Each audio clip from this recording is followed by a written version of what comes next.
அடுத்ததாக ஐயா, நான் ஹரிசங்கர் ராமநாதபுரத்திலிருந்து.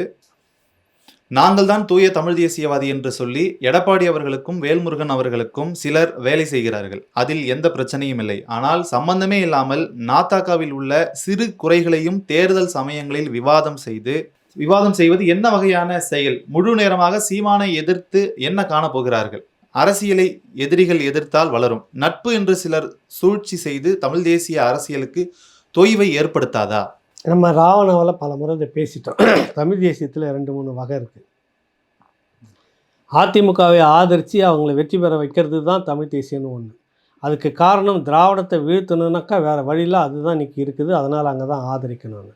அதே திராவிடம் நாளைக்கு அதிகாரத்துக்கு வந்தோடனே எந்த விதத்துலையும் தமிழ் தேசிய குரல்னு ஒரு வேறு அப்போ கழுத்து பிடிச்சி நெரிச்சி வெளியில் தான் போடும். அவங்க திராவிட சித்தாந்தத்தை வளர்க்குறதுக்கு தான் அது பயன்படும் ஒழிய தமிழ் தேசியம் சப்போர்ட்டிவாக வேணால் வச்சுக்குமோ ஒழிய இந்த தமிழ் தேசிய சித்தாந்தம் எந்த விதத்துலையும் வந்துடக்கூடாதுன்றது அதுக்கு கவனமாக இருக்கும். இந்த 2 திராவிட கட்சிகள் தான் தமிழ்நாட்டில் எந்த ரூபத்திலலாம் வந்ததோ தமிழ் தேசிய அரசியல் எல்லாத்தையுமே அழிச்சு போட்டது. இதே எம்ஜிஆர் காலகட்டத்திலையும் அதுக்கு முன்னாடி இந்த கருணாநிதி காலகட்டத்திலையும் செல்வி ஜெயலலிதா அவர்கள் காலகட்டத்திலையும் ஏன் கடந்த முறை இந்த எடப்பாடியார் காலகட்டத்தில் எவ்வளவு போராட்டங்கள் ஒடுக்கப்பட்டது.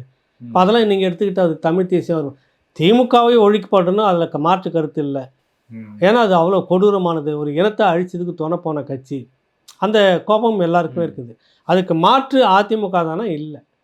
இவர் தொடங்கும் போது நான் யாருடனும் கூட்டணி இல்லை. 2010 இன்றைக்கி முடிவு எடுக்கல. அன்றைக்கி அந்த பாதையில் அப்படியே வந்துகிட்டு இருக்கிறார். இடையில மாறினானா நீங்கள் நேற்று சொன்னீங்க இன்றைக்கி இப்படி மாறிட்டீங்க அப்படின்லாம். நீங்கள் ஒரு முடிவு எடுத்து விட்டு அந்த முடிவுக்கு அவர் இல்லைனாக்கா அவர் இவரெல்லாம் எப்படி வீழ்த்த முடியும்? கூட சேர்ந்து வீழ்த்திட்டீங்க. அதிமுக அது தன்னை தக்க வச்சுக்கிறதுக்கும் தன்னை வளர்த்துக்கும் பார்க்குமா? வாங்க நீங்களும் என் கூட இருந்தீங்க, நீங்களும் வளருங்க, உங்கள் கோரிக்கையெல்லாம் நான் 2 நேர் எதிரான சித்தாந்தம். நம்ம அதிமுகவை விமர்சிக்கிறோம், அது வேறு விஷயம். அதிமுகன்னு பார்த்தா எனக்கு அதிமுக சிறப்பானது, அது வேறு விஷயம். ஆனால் திராவிடமாக தமிழ் தேசியமானு பார்த்தா நான் இந்த காலத்துலேருந்து நிற்கிறேன். அவங்களுடைய ஒரே ஒரு ரொம்ப குறுகலான ஒரு பார்வை, ரொம்ப குறுகலான ஒரு நோக்கம், அதிமுகவை ஆதரிக்கணும். அப்போ தான் தமிழ் தேசியம் வளரும். அது இல்லாத யார் வேணாலும் அது கெடுக்கிறதுக்கான ஆட்கள். அதனால நாங்கள் அது ஒரு குணம். இன்னொரு தமிழ் தேசியர்கள் இருக்கிறாங்க. எதை செய்தாலும் அதை விமர்சித்து அதை வச்சு பெரிய ஆள் ஆகிறதுன்னு ஒன்று. புரியுதில்லை உங்களுக்கு? இல்லை, விமர்சிப்பதால யாருக்கு ஆபத்து விளையுதுன்றது தெரியுது இல்லையா? தமிழ் தேசியத்துக்கு தான் எனக்கு அதை பற்றியும் இல்லை. எனக்கு நான் ஒன்று உண்மையான தமிழ் தேசியம் இருந்தேனாக்கா எனக்கு அடுத்த 10 வருஷம் 5 வருஷத்துக்கு இப்போ தாண்டின ஒரு விஷயம் என்னன்னு நான் யோசிக்கணும். இப்போ குறைகள் எல்லா கட்சியிலையும் தான் இருக்குது. திராவிடத்தில் இல்லையா? இன்றைக்கி அவங்க ஆதரிக்கக்கூடிய அதிமுகவில் இல்லையா? பேசணும், அதையும் ஒரு நாளைக்கு உட்காந்து பேசுவோமே. அது இப்போ எனக்கு இப்போ நான் அதை பேசினா அதிமுக பலகீனம் அடையும். அது கூடாதுன்னு நான் நினைக்கிறேன். தமிழ் தேசியம் வருகிறதா அது வரட்டும், வாய்ப்பு இருந்தால் வெல்லட்டும். அதுக்கு முன்பாக அதிமுக அந்த இடத்த பிடிக்கிட்டு சந்தோஷம், அவ்வளோதான். எனக்கு தேவை ஒரு பொது எதிரி அப்படின்னு பார்க்கறது. வளரும் போதே தூய்மையாக அது வளரணும் அப்படின்ற ஒரு அக்கறையில் தூய்மை அரசியலில் நீங்கள் நினைக்கிற மாதிரிலாம் வச்சுட்டு இருக்க முடியாது. எப்படி திராவிடம் நம்மளை கூட வச்சுக்கிட்டு தான் இங்கே வளர்ந்துக்கிட்டு திராவிடர்கள் மட்டும் சேர்ந்துக்கிட்டு தமிழ் தேசியர்கள் தமிழர்கள் எல்லாம் இன்றைக்கி அங்கே இருக்குது. யார் சுபவீர பாண்டியன் பேசாத தமிழ் தேசியமா? தியாகு பேசாத தமிழ் தேசியம். இன்றைக்கி அங்கே போய் முட்டு கொடுக்குற மாதிரி நிறைய கருத்து அப்பப்போ பேசிட்டு இருக்கிறாங்க. எப்படி சாத்தியமாகுது சொல்லுங்கள்? அந்த அரசியலை நீங்கள் ஏன் கையில் எடுக்க மாட்டேங்கிறீங்க? பிற மொழியாளர்கள் உள்ளே கொடுத்துட்டா அதுக்கு ஒரு வீடியோ, இவரெல்லாம் தெலுங்கு இவருக்கு ஒரு வீடியோவா? இது எப்படி தமிழ் தேசியமாகும்? வேறு எப்படி நடத்துறது? நீங்கள் ஒரு இயக்கமாக நடத்தி பாருங்கள். அந்த இயக்கமாக நடத்தும் போது கூட எத்தனை பேர் உங்கள் கூட ட்ராவல் பண்ணுறாங்கன்னு பாருங்கள். இப்போ இந்த தெரிஞ்சோ தெரியாமலோ இந்த மொழிக்கும் இனத்துக்கும் தன்னை இழந்த பிற மொழியாளர்கள் எத்தனை பேர் இருக்காங்க தெரியுமா உங்களுக்கு? அப்புறம் திராவிடனுக்கும் உங்களுக்கு என்ன வித்தியாசம் இருக்குது? இல்லை, இப்போ தமிழ் தேசியத்தில் இருந்தால் விமர்சிக்கவே கூடாதா அப்படின்ற கேள்வி. விமர்சனம் பண்ணுங்க. அது எந்த அளவுக்கு விமர்சனம் பண்ணணும், எப்படி விமர்சனம் பண்ணணுன்றது. விமர்சனம் பண்ணிட்டேன், நான் கூட நிறைய முறை விமர்சனம் பண்ணியிருக்கேன்.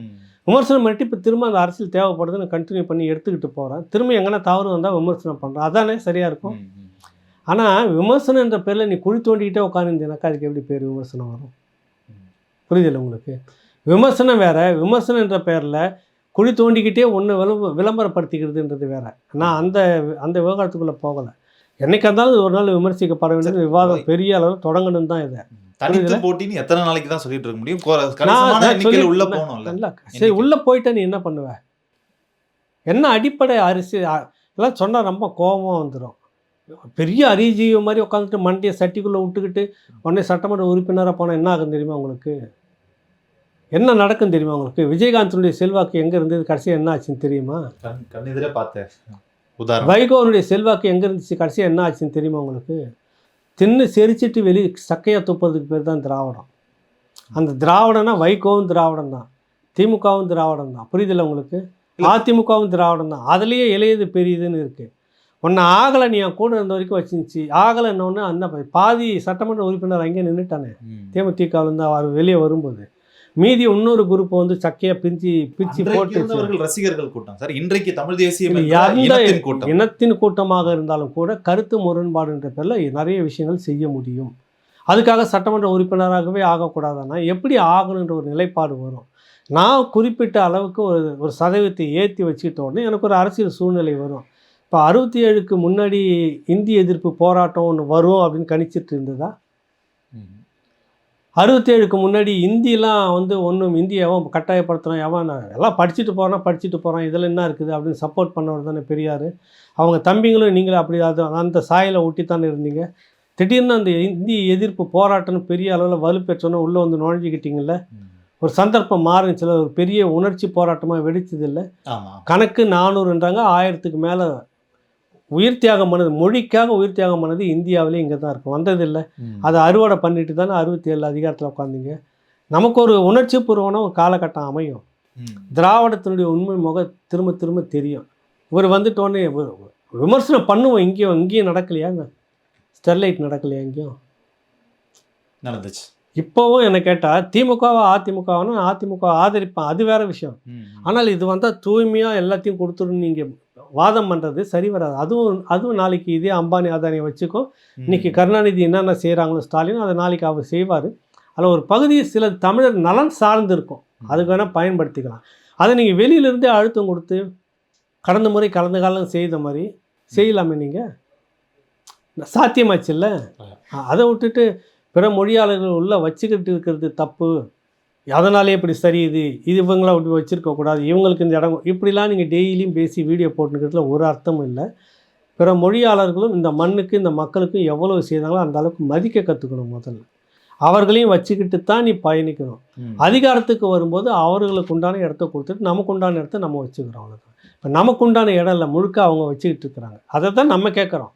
எல்லோரும் இங்கே வாழலாம், நாங்கள் ஆள்றோம், அதான் முழக்கம். இப்போ யாருமே கூடாது, நான் மட்டும்தானே, நீ வரவே முடியாது என்றைக்கும். நீ கட்டமைச்சு கொண்டுட்டு வா. ஒரு மாநாடு நடத்த ஒரு அதிகமான ஒரு 10,000 பேரை கூட்டி ஒரு மாநாட்டை நடத்தி அந்த நம்பிக்கையை கொண்டு வந்தால் நம்பிக்கை வரட்டும், நல்லது தானே. அது தூய அரசியலை கொண்டுட்டு வாங்க. இதை பேசுவோம், அடுத்தது பேசுவோம்.